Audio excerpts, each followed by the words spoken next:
Can multivitamins actually help with depression, anxiety, or mental well-being? The honest answer for many people is skepticism. That's exactly how the recent episode of the Doctor's Kitchen podcast begins.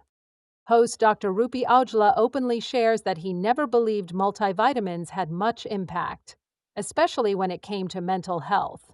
Like many people, his experience with supplements had been limited to basic, low-dose products that didn't seem to move the needle. What follows in his conversation with Professor Julia Ruckledge is not a pitch for pills, but a reframing of how we think about nutrition, the brain, and mental well-being. Professor Ruckledge is a clinical researcher and professor at the University of Canterbury in Christchurch, New Zealand, where she has spent decades studying the relationship between nutrition and mental health. Her work spans numerous clinical trials and long-term research programs focused on how micronutrients affect mood, emotional regulation, stress resilience, and psychiatric symptoms. That depth of experience shapes the entire conversation. The problem isn't nutrients, it's how we've been using them. Early in the episode, Professor Ruckledge makes a key distinction that shapes the entire discussion. The issue isn't whether nutrients matter. The issue is how we've been trying to use them. She explains that mental health is complex and the brain is complex. Yet much of nutrition research and supplement culture has focused on single nutrients at a time. Vitamin D for depression, magnesium for anxiety, omega-3s for focus, iron for fatigue. Throughout the conversation, she returns to the same point. The brain does not operate on one nutrient at a time. Every neurotransmitter pathway, stress response, and energy system depends on many nutrients working together. So when people conclude that multivitamins don't work, what they are often reacting to is a very specific experience: low-dose generic products designed to prevent deficiency, not to support brain function. That distinction becomes one of the most important takeaways from the episode. Why the brain is different from the rest of the body. A central theme Dr. Rupi and Professor Ruckledge explore is that the brain is not just another organ to be treated like muscle or bone. During the episode, she describes the brain as highly energy dependent, exceptionally sensitive to stress and inflammation, dependent on precise chemical signaling, constantly adapting to environment and experience. Because of this, the brain's nutritional needs are not only higher, they are broader and more interconnected. When those needs are not met, the consequences don't show up as obvious physical symptoms. They show up as mood swings, low resilience, irritability, emotional overwhelm, difficulty focusing, reduced stress tolerance.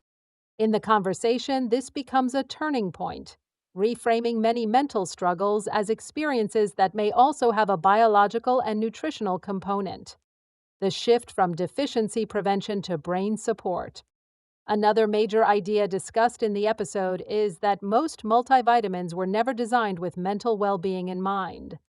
They were designed to prevent deficiency diseases. Professor Ruckledge explains that preventing scurvy, rickets, or anemia is not the same thing as supporting emotional regulation, stress chemistry, and brain energy metabolism. Throughout the discussion, she emphasizes that mental health support requires a different nutritional lens, one that looks beyond minimum daily values and asks what the brain actually uses to function. This moment in the episode reframes the entire multivitamin debate. The question stops being, do multivitamins work?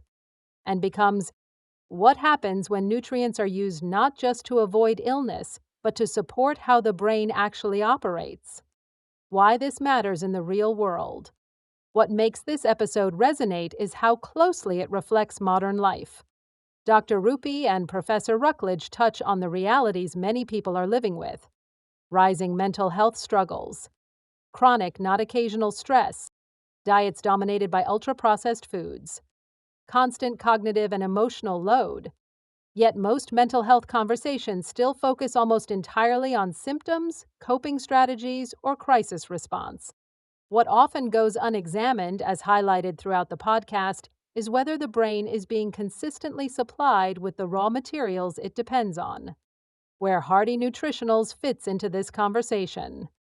The philosophy explored in this podcast episode is the same philosophy Hardy Nutritionals was built on. Not that one vitamin fixes one problem, but that the brain functions as a system. That's why Hardy formulas were never designed to resemble conventional multivitamins. They were built to be broad rather than narrow, meaningfully dosed rather than symbolic, balanced rather than isolated, designed to nourish the brain, not just meet minimums. This systems-based view is reflected in both Hardy micronutrient formulas, daily essential nutrients, and optimal balance. Daily Essential Nutrients was created to provide comprehensive micronutrient support for individuals navigating deeper, ongoing, or complex mental health challenges. Optimal Balance was created as a more accessible, lower-potency option to support everyday emotional well-being, mood balance, stress resilience, and sleep, backed by its own research and designed for long-term daily use. They exist not because multivitamins are good, but because the brain deserves better nutritional support than it has historically been given. The real question the podcast raises. By the end of the episode, the most powerful question isn't, should I take a multivitamin? It's, what would change if mental health care took nutrition as seriously as neurotransmitters, therapy models, and behavior strategies? Because no matter what tools someone uses, therapy, medication, lifestyle change, or all of the above, the brain is still doing the work. And brains need nourishment. Final thoughts. This podcast episode doesn't promise cures. It doesn't oversimplify mental health, and it doesn't reduce suffering to nutrient levels. What it does, through an honest conversation between a skeptical host and a researcher who has spent decades studying nutrition and mental health, is open the door to a quieter, more foundational truth. Mental wellness doesn't start with willpower. It starts with biology, and biology starts with what we give the body to work with. If nothing else, this conversation invites a re-examination of something many people have written off and asks whether multivitamins didn't fail us, but whether we've been asking the wrong things of them.